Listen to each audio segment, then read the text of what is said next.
பெங்களூர்லேருந்து ஒரு சாதாரண வீக்கெண்ட் ரைடாக தான் நினச்சி கிளம்புனேன். ஆனால் அந்த நாள் எனக்காக வேற ஒரு ஸ்டோரி காத்திருந்தது. பாதி வழியில் போயிட்டு இருக்கும்போது திடீர்னு மழை ஸ்டார்ட் ஆயிடுச்சு. பல பேர் மழை வந்தால் ஒதுங்கி நிற்பாங்க, நானும் நின்னேன்.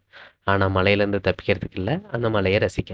கிட்டத்தட்ட 20 நிமிஷம் மழையை பார்த்துட்டு அந்த குளிர் காற்றை அனுபவிச்சுட்டு இருந்தேன். மழை கொஞ்சம் குறைச்சதும் மீண்டும் பயணத்தை ஸ்டார்ட் பண்ணிட்டேன்.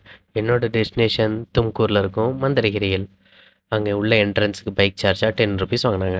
உள்ளே நுழைஞ்ச உடனே ஒரு அழகான ஏரி என்ன வெல்கம் பண்ணுச்சு.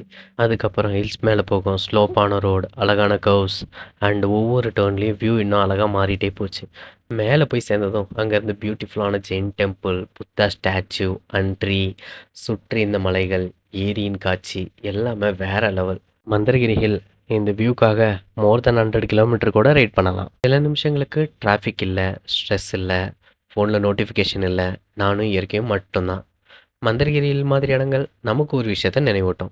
சந்தோஷமாக இருக்க எப்போதும் பெரிய வெக்கேஷன் தேவையில்ல. ஒரு நல்ல ரோடு, ஒரு நல்ல பைக் மற்றும் மனசுக்கு அமைதி தரும் ஒரு டெஸ்டினேஷன் போதும்.